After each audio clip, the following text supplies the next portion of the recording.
But the point is, and I said this last night, people didn't make a big deal enough about this, is like Brady was auditioning as well, because there are some teams who, make no mistake about it, will jump at the opportunity to add Tom Brady no matter what. I think absolutely. But there are also a lot of teams who are probably on the edge.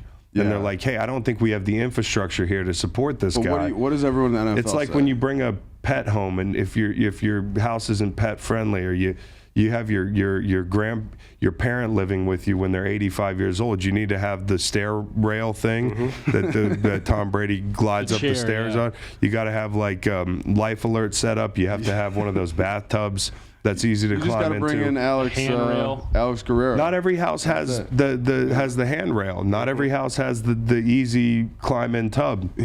You know, if you're Indy, you know, I'm just throwing a team out there. Like, you know, Matt Ryan just got murdered this year. Yeah. Like, what do you think would happen to Tom Brady? Right. If you're the Saints, okay, Sean Payton could come back. You know, you have some infrastructure there. You could make a run. But, you know, like, short of Las Vegas, I don't think there's a safe bet here. And Las Vegas, to me, like, people talk about Tennessee. Tennessee is a lateral move for Tom. I like the idea of New England for the nostalgia factor and, like, the poetic aspect of, like, finishing your career where you started it. And actually, they do have some infrastructure up front. The question at play caller is a big one. Yeah. The receivers aren't great. You don't need a good play caller for Tom. You know? That's not been proved to be true, because Byron Leftwich is fired today. Right. You know, like, a very good point, Chris. So I don't think Brady has covered up for Byron. I think the culture there is so different from what he's used to. Yeah. And I think, you know, some of the talent issues are definitely glaring.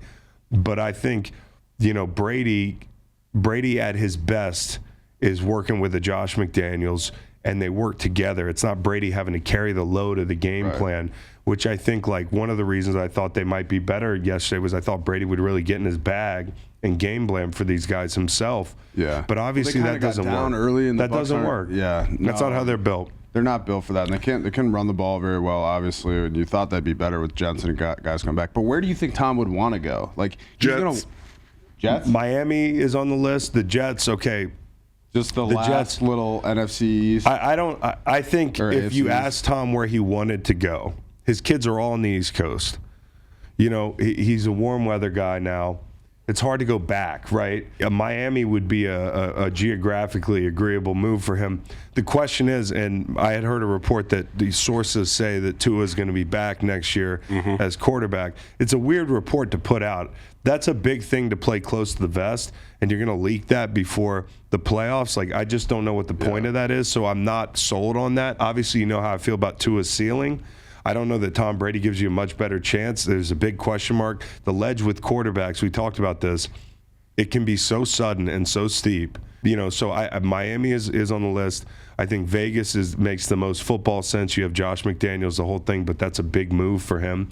Like you said, his family's on the East Coast.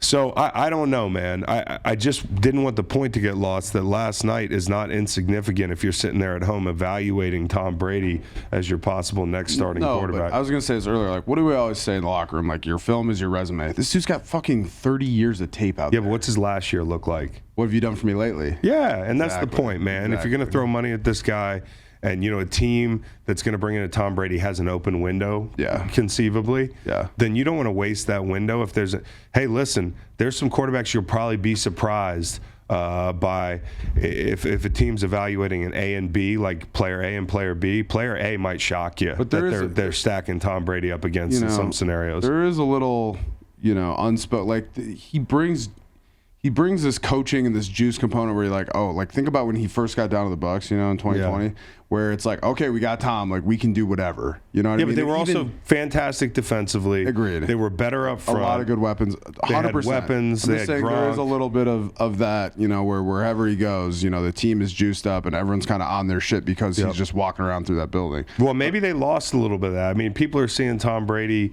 You know, like some of the luster of like Tom Brady walking into your locker room wears off when you see some of his receivers kind of like Mike Evans all year getting balls sailed over him. You first start dating a girl in the honeymoon phase, and then that kind of wears off. The honeymoon phase wore off for the Bucs, man. It's just, I don't think it's a sure thing everywhere is all I'm saying. And I want to say this, man.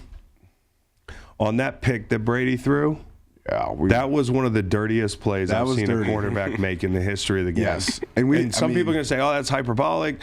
Oh, you're digging into Brady. I love Tom Brady. Tom Brady was my teammate. He was great to me, and I think he's a good person. You can't do that. Think about how hard Mac Jones got flamed for kind of a similar, And they went away from it on the broadcast. They went away from the broadcast. No one discussed it. The only shit I'm seeing about is different people on Twitter. Think about if anyone else. Think about if we tried to slide tackle a quarterback on a pick. If we tried to slide tackle anyone. Yeah, exactly. It was ridiculous. He always does. He's been doing the quarterback slide with the cleats up. Mm-hmm. You know what I mean? For years. Yes, but this was just so it was like his brain broke.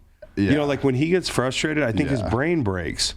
Like there were also points later in the game when he gets sacked and he was so indignant about getting sacked.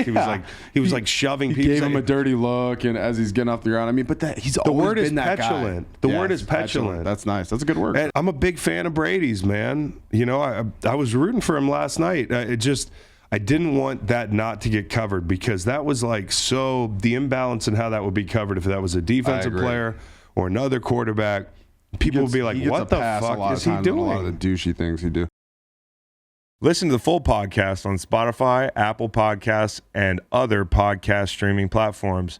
Wherever you want to get the podcast, you can get the podcast. Pretty simple. New episodes every Monday, Wednesday, and Friday. Don't forget to like and subscribe for more content. Podcasts get pretty wild. This is real tame.